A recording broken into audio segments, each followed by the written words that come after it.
Good morning सभी को। आज आपकी टीचर्स सरोज गौर आपके सामने एक नई विचारधारा के साथ उपस्थित हुए हैं। आज हम देखेंगे कि आदर्शवाद में क्या चीज़ें हैं, जानेंगे कि आदर्शवाद को कैसे हम अपने जीवन में उतार कर कैसे हम अपने शिक्षण और अपने भविष्य और अपने जीवन को एक सफल बनाने में आदर्शवाद की क्या भूमिका है।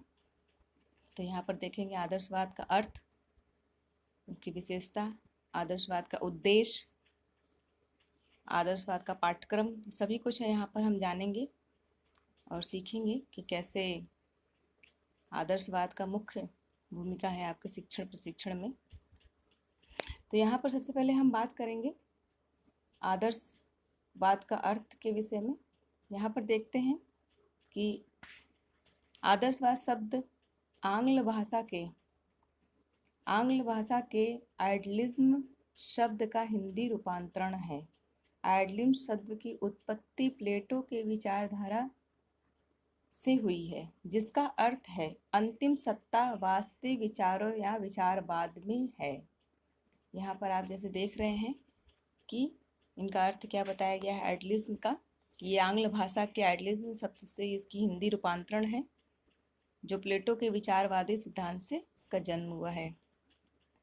अब आदर्शवाद में शिक्षा की अगर हम बात करते हैं तो इसमें देखेंगे आप कि आदर्शवाद के अनुसार मानव ईश्वर की सर्वोत्तम रचना है। मानव अपने विचारों द्वारा प्रकृति को अर्थ प्रदान करता है एवं अपने सांस्कृतिक, नैतिक, आध्यात्मिक कारकों से प्रकृति तथा सामाजिक वातावरण पर नियंत्रण करता है। जैसा कि आप यहाँ पर देख रहे हैं, सांस्कृतिक, नैतिक, आध्यात्मिक, प्राकृतिक और सामाजिक वातावरण पे यहाँ पर नियंत्रण रखता है, जो कि ईश्वर की एक सर्वोत्तम रचना है। मानव को यहाँ सर्वोत्तम बताया गया है। यहाँ पर अब उनके उद्देश्य की बात करेंगे तो यहाँ पर बहुत सारे ऐसे उद्देश्य बताए गए हैं, कैसे कि मानव में ये उद्देश्य होने चाहिए। तो आप यहाँ पर देखते हैं, सबसे पहले मनुष्य को मनुष्य बनाना। यहाँ पर आदर्शवाद कहते हैं कि मनुष्य को मनुष्य बनाना चाहिए, फिर आध्यात्मिक उनमें विकास होना चाहिए, सत्यम शिवम तथा सुंदरम का विकास होना चाहिए, सांस्कृतिक संपत्ति की रक्षा विकास करना चाहिए और पवित्र जीवन के लिए तैयारी करना चाहिए। जैसे कि यहाँ कई उद्देश्य बताए गए हैं कि मनुष्य में ये उद्देश्य होने चाहिए आदर्शवादी होने के लिए। मनुष्य को मनुष्य बनाना और आध्यात्मिक विकास करना, सत्यम शिवम सुंदरम को विकसित करना, ये सब आदर्शवाद के उद्देश्य को बताया गया है। उसके बाद हम देखेंगे आदर्शवाद और पाठ्यक्रम की हम बात करेंगे। तो सबसे पहले हम प्लेटो के आदर्श शासक मूल्यों से प्राप्त पाठ्यक्रम की हम यहाँ पर बात करते हैं। जैसा कि आप देख रहे हैं, यहाँ पर प्लेटो द्वारा प्रस्तावित आदर्श पाठ्यक्रम को बात कहा गया है। जैसा 3 विषय में उन्होंने बताया है, इन्होंने अपने आदर्श पाठ्यक्रम को 3 विषयों में बांट दिया है, सत्यम, शिवम और सुंदरम। जैसा कि आप यहाँ पर देख रहे हैं, सत्यम, शिवम और सुंदरम। फिर उसको उन्होंने बताया है कि सत्यम क्या है, यह है भौतिकवाद, शिवम क्या है, यह है नैतिकवाद और सुंदरम क्या है, ये कलात्मक है। तो इसमें कौन कौन विषयों का समावेश हुआ है, वहाँ पर आज हम देखेंगे। अगर हम बात करते हैं भौतिक यानी सत्यम की, तो इसमें देखेंगे दर्शन, तर्कशास्त्र, गणित, भाषा, भूगोल, इतिहास, विज्ञान आदि, ये सब बौद्धिक में आता है। और उसके बाद हम देखेंगे नैतिक में नीति शास्त्र, धर्मशास्त्र, आध्यात्म शास्त्र आदि। कलात्मक में देखेंगे कला, संगीत, साहित्य। ये सत्यम, शिवम और सुंदरम की बात कही गई। सत्यम में क्या क्या चीज़ें आती हैं, यानी बौद्धिक में क्या आता है, नैतिक में क्या आता है और कलात्मक में क्या आता है। इन विषयों का समावेश हमें अपने पाठ्यक्रम में करना चाहिए, जिसको हम सीख सकें। वहीं पर एक दूसरे बात करेंगे, जे.एस. रॉस की बात करेंगे। इन्होंने क्या कहा है, इन्होंने कैसा पाठ्यक्रम बताया है जे.एस. रॉस ने। तो यहाँ पर देखेंगे उन्होंने 2 अपने पाठ्यक्रम बांट दिया, एक है शारीरिक क्रियाएं और दूसरा है आध्यात्मिक क्रियाएं। तो शारीरिक क्रिया में हम क्या देखेंगे, स्वास्थ्य विज्ञान, शारीरिक कुशलता और अभ्यास। और यहाँ पर फिर देखेंगे मानसिक क्रियाएं, साहित्य, भाषा, विज्ञान, गणित, इतिहास, भूगोल।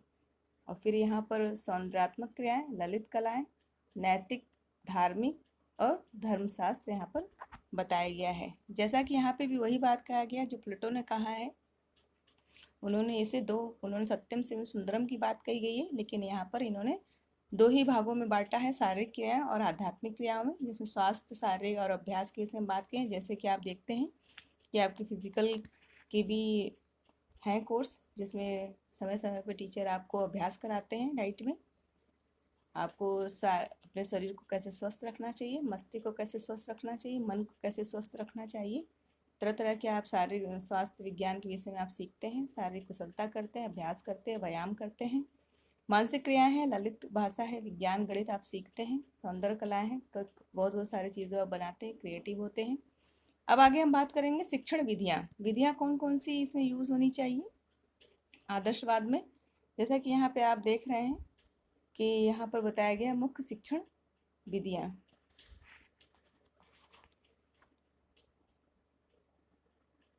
प्रमुख शिक्षण विधियाँ हैं, जैसा पहला है संवाद विधि, दूसरा है खेल विधि, तीसरा है अनुकरण विधि, चौथा है प्रश्नोत्तर विधि, पांचवा है व्याख्यान विधि और छठवां है निर्देशन विधि। और बहुत सारी ऐसी विधियां हैं, लेकिन हम यहाँ कुछ ही विधियों को लेकर आए हैं। देखेंगे यहाँ पर संवाद विधि और खेल विधि। बच्चों को खेल खेल में सिखाना चाहिए। आप शिक्षक हैं तो आप ऐसा कार्य करिए क्योंकि बच्चे आपका अनुकरण करते हैं, तो यहाँ पर अनुकरण विधि बताया गया है। टीचर को भी एक आदर्शवादी होना चाहिए। और प्रश्नोत्तर विधि, प्रश्नों के माध्यम से आप सिखाते हैं जैसा कि आप करते हैं। निर्देशन, टीचर समय समय पर बच्चों को निर्देश देता है। और व्याख्यान, उनकी जो समस्या है उनको सुनता है और समझता है। और व्याख्यान विधि, लेक्चर मेथड भी देता है। तो बहुत सारी ऐसी विधियों को अपनाया गया है यहाँ पर। उसके बाद हम देखेंगे आदर्शवाद और शिक्षार्थी, यानी कि आदर्शवाद में शिक्षार्थी की कैसी बात कही गई, उनमें क्या क्या गुण होने चाहिए आदर्शवाद के अनुसार। यहाँ पर आप देखेंगे तो शिक्षार्थी में उच्च संकल्प शक्ति होना चाहिए, उनका चरित्र अच्छा होना चाहिए, उसे विनयशील होना चाहिए। यानी कि शिक्षार्थी में उच्च संकल्प शक्ति होनी चाहिए, वो कोई काम करने के लिए संकल्प ले, दृढ़ रहे।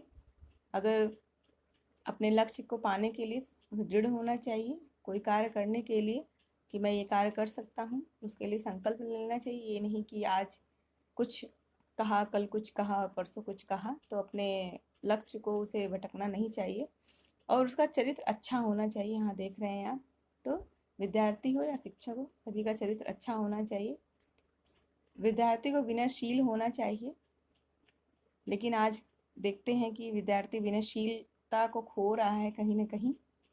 आप देखेंगे बहुत जल्दी बच्चे, छात्र गुस्से में आ जाते हैं, तुरंत तर्क वितर्क नहीं करना चाहिए वो भी करने लगते हैं। तो कहीं ना कहीं विनयशीलता की कमी आ रही है विद्यार्थियों में। तो यहाँ बताया गया आदर्शवाद में कैसे शिक्षार्थी को होना चाहिए। अब आदर्शवाद व अनुशासन की हम बात करेंगे यहाँ पर। तो देखते हैं कि इनका अनुशासन कैसा है।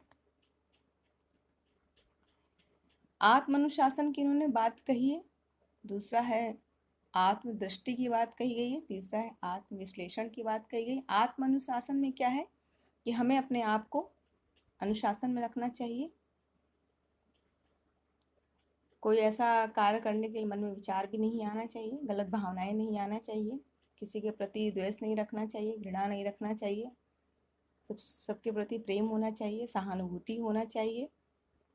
तो यही है आत्मानुशासन, कि हम खुद अनुशासित रहकर दूसरों को अनुशासन सिखाएं। क्योंकि चाहे शिक्षक हो चाहे विद्यार्थी हो, अनुशासन में ही उनके व्यक्तित्व का विकास होता है। तो अनुशासन की बात हमेशा कही जाती है, डिसिप्लिन हमेशा कही जाती है, चाहे डाइट में रहें, चाहे घर में रहें, चाहे कहीं पे भी रहें। बिना अगर अनुशासन के आप रहते हैं तो कहीं ना कहीं आपका जीवन एक तरह से व्यर्थ माना जाता है, कि आप कोई कार्य सही तरीके से नहीं कर सकते हैं। इसीलिए टाइम का अनुशासन भी उसी में आता है।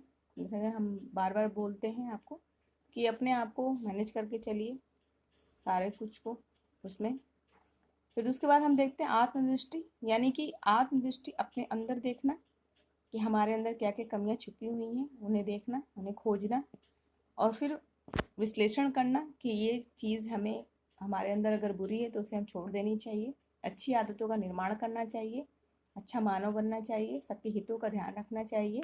शिक्षा प्रशिक्षण में ये बहुत ज़रूरी है क्योंकि आप छोटे बच्चों को पढ़ाने के लिए तैयार हो रहे हैं, डीएलएड आप कर रहे हैं, तो उसमें छोटे बच्चों के हितों का, उनके भावनाओं का, उनके सभी चीज़ों को समझने के लिए आपको आदर्शवादी होना चाहिए, आपको एक प्रेरणा का स्रोत बनना चाहिए। तो ये आप तभी बन सकते हैं जब इन गुणों का विकास करेंगे। यहाँ पर जितने भी चीज़ बताए गए हैं उनको अगर आत्मसात करते हैं आप, तो आप एक आदर्शवाद के अनुसार आप कार्य करेंगे और सत्यम शिवम सुंदरम को आप आत्मसात करते हैं इसमें। तो ये यहाँ बहुत सारी चीज़ें ऐसी बताई गई आदर्शवाद में, कैसे हम आदर्शवाद के विचारों को पढ़ के अपने अंदर उसे आत्मसात करके और अपने शिक्षण कर्तव्य को हम कैसे पूरा करें और कैसे एक आदर्शवादी मनुष्य बने। तो इसी विचारधारा से आज हम इसको यहीं पर समाप्त करते हैं। कल हम एक नई विचारधारा के साथ आपके सामने आएंगे। तो धन्यवाद।